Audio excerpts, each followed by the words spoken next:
Hello and welcome back, all my Dragon Ball theorists. We have speculated that at some point the Emperor of Evil and self-proclaimed ruler of Universe 7, Frieza, will eventually run into Moro. Months ago I made a video on just that, which at the time I said that if a battle continued on Namek, Frieza and even the heroes from Earth, Gohan, Piccolo, and Krillin could get involved to help out Goku and Vegeta with this menacing villain. Well, that battle on Namek has finally concluded, but our heroes never got the needed backup, and Moro won. He got his wishes from the Dragon Balls, he now has an army, and our heroes managed to barely escape and are now figuring out what to do in this aftermath. Realistically, Moro is an enemy to everything in Universe 7, so I said it could be logical that Frieza would want to join forces with Goku and Vegeta, because why would Frieza want to risk everything and lose to Moro, who has already beat Goku and Vegeta not once, but twice? There wouldn't be much Frieza could do in a head-on encounter with Moro. The Frieza forces would be defeated by his army, and Frieza would just end up losing his energy to Moro like everyone else. With that said, Frieza has ears and eyes everywhere. That is how Moro found out about Namek in the first place, from a soldier that was in his army. Since Goku, Vegeta, and the Grand Supreme Kai had been fighting Moro all out on Namek, drawing all types of attention to that planet from the massive battle taking place, it would be near impossible for Frieza's sensors to not pick up on such a fight. Besides, he's always looking for an opening to get the upper hand on Goku and Vegeta, so he would know when both of them are going all out in an epic fight somewhere. It is also likely there were other members of Frieza's army at the Galactic Prison, and word of every prisoner escaping is pretty big news that would reach Frieza. So while all this has been happening, it is possible that Frieza has been paying attention to the situation from far and tactically coming up with his own plans on when he wants to get involved. If Frieza gets news that Goku and Vegeta were defeated by this Moro character, he would have to plot carefully what he wants to do next. Frieza wouldn't be foolish enough to risk fighting such an enemy that easily dispatched Goku and Vegeta. However, he would eagerly want to seek an audience with Moro to find out what his goals are. There has to be some fear that Moro might want to get rid of him as well in his grand reshaping of the galaxy. It's a meeting that is inevitable, because if Frieza doesn't act, his forces as well as himself could just end up being food for this planet eater. Whether Frieza has found out about Moro yet with everything going on remains to be seen. Which brings us to Moro, who was made well aware of Frieza and his universal domination while he was imprisoned. He made acquaintances with many of the prisoners during his 10 million year stay at the Galactic Prison, which is why he only took Cranberry, a previous member of the Frieza Force, with him to Namek, in order to get his wishes from the Dragon Balls. We know that Cranberry and Moro had several conversations from this panel here, talking of the three wishes, where he states, "You promise I could use one of these wishes to escape to a planet where the Galactic Patrol and Frieza's army will never find me, right?" Moro says, "Of course, I only need one wish," which we know that didn't work out well for Cranberry. However, it was his wish and conversations that told Moro all he needed to know about Frieza, why he feared him and wanted to be hidden forever.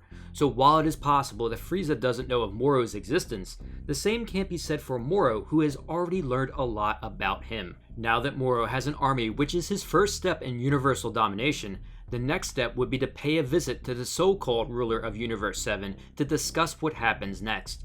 Moro would be able to seek out Frieza rather easily. Remember, Moro was able to find Namek, which nobody was supposed to know where it was. He even did it when he was in a weakened state. He also even sensed Goku trying to find him, so Moro would be able to easily seek out Frieza, especially now that his magic has fully returned. I think when Moro does meet Frieza though, we could be faced with two different scenarios. First, I don't think we know all of Moro's goals yet, or who he is actually seeking revenge against. I already made a video talking about how it is likely that Moro and Beerus do know of each other and have met before millions of years ago. It would be difficult for them to not have met, and it is pretty in-depth video to watch if you haven't seen it yet. Even in this last chapter 50, when Vegeta asks Moro if his grudge is against the Galactic Patrol then, this is where we get further evidence that Moro hasn't revealed everything yet.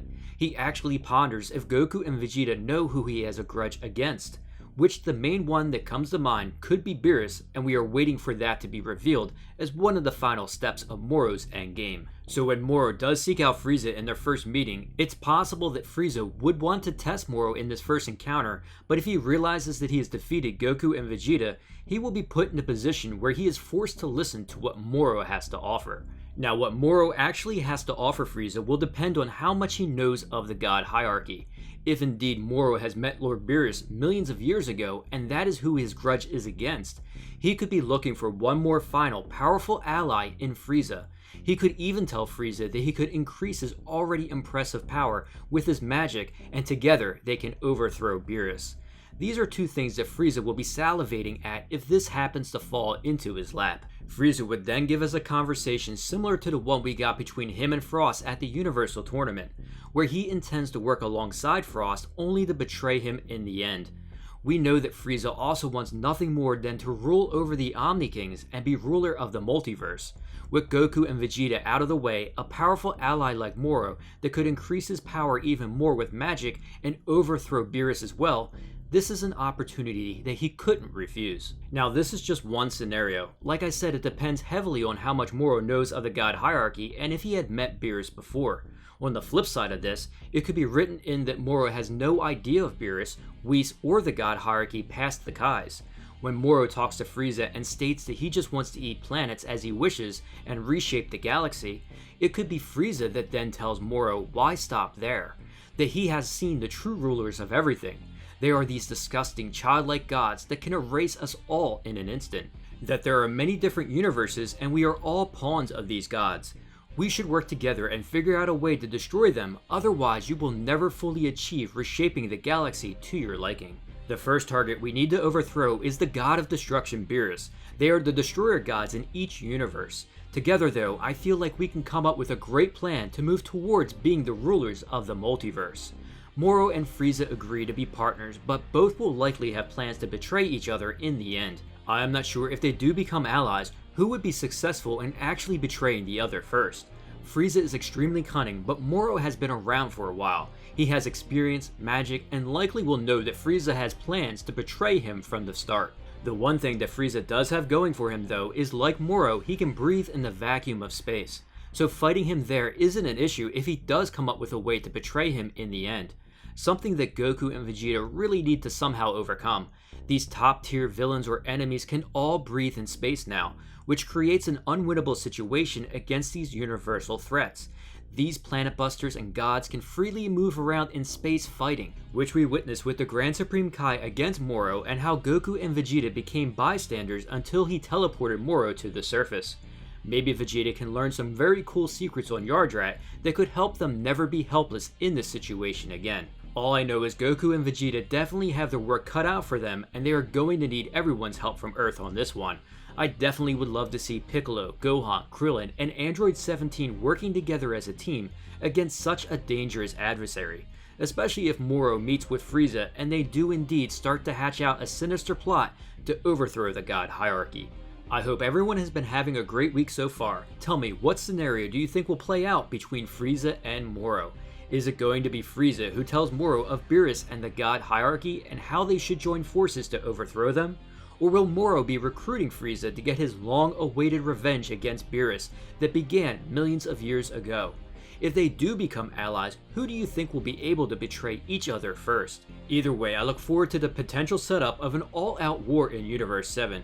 We really haven't seen a villain like Moro before, and there's always Frieza lurking in the background. So all of Earth's heroes could be involved in this one, and perhaps we can get the long-awaited return of Beerus fighting again as well. Just wanted to thank everyone for the support recently, as I've had some issues on YouTube that have been pretty frustrating. I'm trying to keep fighting through it and give you guys videos to watch, so I really do thank all the positive comments I have been getting. It really does mean a lot. I also wanted to mention to also please follow me on Twitter. It can be easier to communicate with me at times, and we have a great Dragon Ball community on there for news, theories, and info. If you enjoyed this video, don't forget to share it and smash that like button. It helps my videos tremendously right now with the way things are on YouTube. Also, please subscribe and turn on that notification bell to keep those theories coming.